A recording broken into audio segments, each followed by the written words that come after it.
കോട്ടയം എരുമേലി മുക്കുട്ടുത്തറയിൽ ശബരിമല തീർത്ഥാടകരുടെ വാഹനം തോട്ടിലേക്ക് മറിഞ്ഞ അപകടം. ബാംഗ്ലൂർ സ്വദേശികളായ 3 പേർക്ക് പരിക്കേറ്റു. പരിക്കേറ്റ 2 പേരെ എരുമേലിയിലെ സ്വകാര്യ ആശുപത്രിയിലും ഒരാളെ കോട്ടയം മെഡിക്കൽ കോളേജ് ആശുപത്രിയിലും പ്രവേശിപ്പിച്ചിരിക്കുകയാണ്. ഡ്രൈവർ ഉറങ്ങിപ്പോയതാണ് അപകട കാരണം. രാഗേഷ് വിവരങ്ങളുമായി. രാഗേഷ്, വാഹനം കീഴ്മേൽ മറിഞ്ഞിരിക്കുന്ന ദൃശ്യങ്ങളാണിപ്പോൾ കണ്ടിരിക്കുന്നത്. ഈ പരിക്കേറ്റവരുടെ നില എങ്ങനെയാണ്? ഡ്രൈവർ ഉറങ്ങിപ്പോയി എന്ന് തന്നെയാണോ മനസ്സിലാക്കാനാകുന്നത്?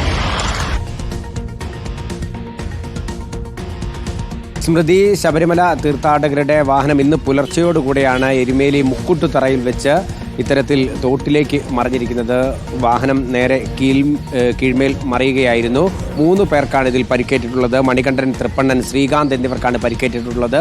ഇതിൽ 2 പേരെ സ്വകാര്യ ആശുപത്രിയിലും ഒരാൾക്ക് അല്പം കൂടെ മെച്ചപ്പെട്ട ചികിത്സ നൽകേണ്ടിയിരുന്നു. അദ്ദേഹത്തെ കോട്ടയം മെഡിക്കൽ കോളേജിലുമാണ് ഇപ്പോൾ പ്രവേശിപ്പിച്ചിട്ടുള്ളത്.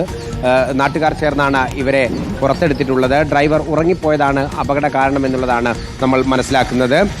അപകടനില തരണം ചെയ്ത സാഹചര്യമാണ് ഇപ്പോൾ ഉള്ളതെന്നാണ് ആശുപത്രിയിൽ നിന്നും അറിയാൻ കഴിയുന്നത്. സ്മൃതി.